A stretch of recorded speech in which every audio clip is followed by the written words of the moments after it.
Listening Library presents The Stupendous Switcheroo. New powers every 24 hours. By Winn Heider and Chad Sell. Read for you by Shaan Dasani. For Joran, who is just super. MWH. To my mother, Patricia. CS. So, it wasn't like a totally normal morning. My bunny slippers were flying.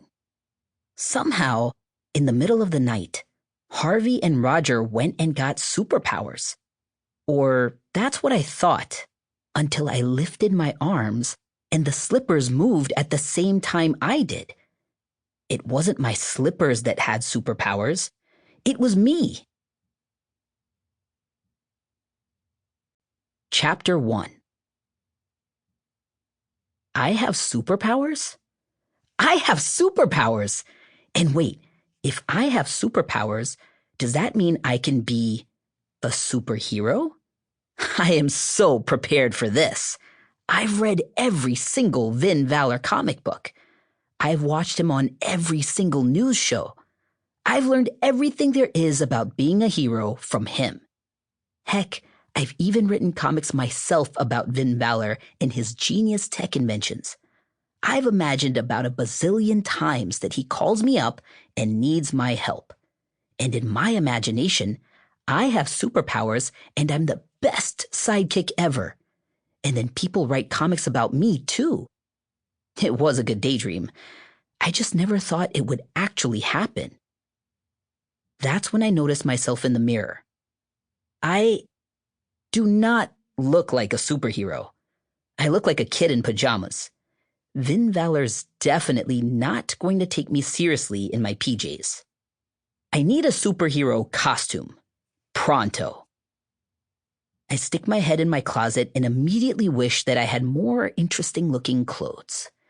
Okay, I have to think bigger. I suppose I could do something like Winn Valor, except since I'm not a tech genius, I don't just happen to have a jetpack with rocket thrusters and extension cuffs that make tools and weapons appear in an instant. Plus, I'm not great at the technology I do have. You should see what I did to the toaster yesterday. Or else I could be like the Granite Woman. Since she was made of stone, she just wore some very cool armor to stop people from blasting her into pebbles. Or I could be all moody with my costume and wear a long cloak like Manny Mystery. Back when he and the Granite Woman and Winn Valor worked as a team, Manny Mystery was known for appearing and disappearing. Mysteriously, of course. Considering how often I trip over my shoelaces, I should probably stay away from long cloaks. But maybe a simple cape? And I know exactly where the perfect cape is. I'm digging through my closet when a voice startles me. Is it laundry day already? A word of advice. Don't sneak up on someone who has brand new superpowers. I'm so surprised that all it takes is a flick of my hand and I accidentally throw the huge pile of my dirty laundry through the air, toward the voice, where it lands on top of Al. Al is a robot, a little smaller than me with a big head and smart grabber arms. Basically, Al is like that babysitter/friend who's always irritated at you and also lives with you and sometimes makes your breakfast. I decide not to mention the very smelly sock on top of Al's head. There's more important things to discuss. Al, guess what? I can move things with my mind. Telekinesis. Tell who? No, that's what. Sigh. Telekinesis is the power to move things with your mind. Oh, telekinesis. Yes, that's what I've got. And I'm going to be a superhero. I just have to find a cape, and I'm pretty sure there's something in the dirty laundry. Al interrupts me. That's not a good idea. Well, I say, maybe we can wash it first to make sure it doesn't smell bad. Not that. Al says. I mean, I think you should consult Mom before embarking on any superhero adventures.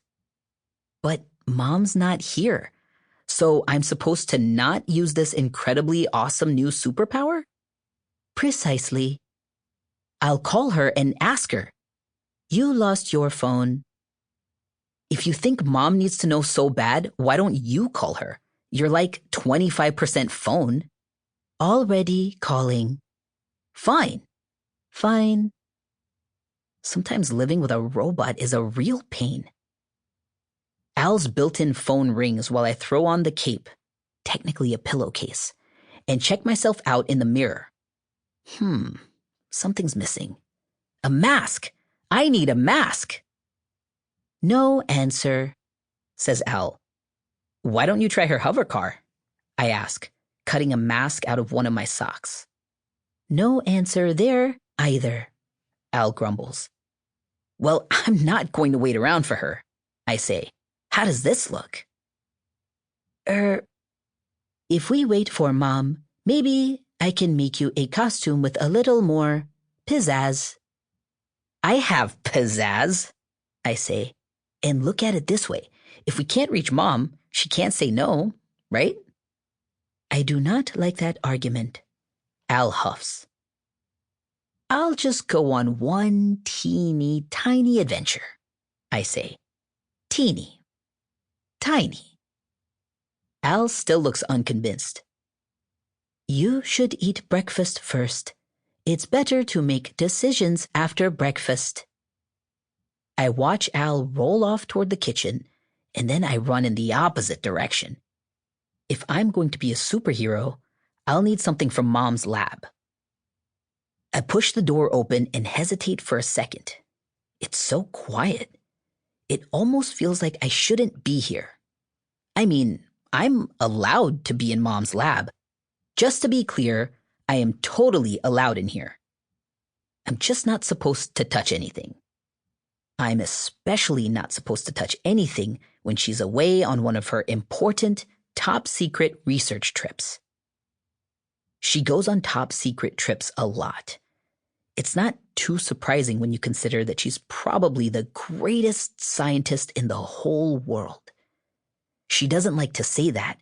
She'd say it was bragging, but it's true. She can basically invent stuff in her sleep, and she comes up with a brilliant invention approximately every 2 seconds, including the brilliant invention I'm looking for right now. Looking for without touching anything. No problem for someone with telekinesis. It takes me a minute, but finally I see it, hovering over her desk with a bunch of office supplies. It looks almost like a regular watch, but I know it isn't. I very carefully let everything else float back down, and then I strap Mom's backup pinpointer onto my wrist. Now I'll be able to teleport anywhere on Earth for superhero missions. And when the mission is over, I can teleport right back. It's a definite perk of having an inventor for a mom. And then something else hits me. I bet Mom can figure out why I have these powers. Right now, all I know is that I woke up this way. And I can't think of anything weird that might have happened last night. I mean, extra weird.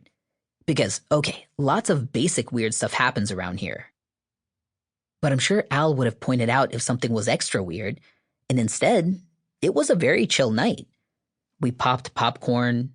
We played a round of charades. Al isn't very good. I got to pick a scary movie. Al was particularly proud of the bath time situation. Please enjoy this perfectly safe rad bath. Is the water glowing? Yes, and it smells like bubble gum. That is rad. And now, poof, I have powers. It's a huge mystery how all this happened, but I can confidently say that now I can move stuff with the power of my mind. And also, I smell like bubblegum. The good thing is, I can use my powers even if I don't know how I got them. I take a deep breath and head to the kitchen to convince Al that I need to be a superhero today. When I get there, Sample complete. Ready to continue?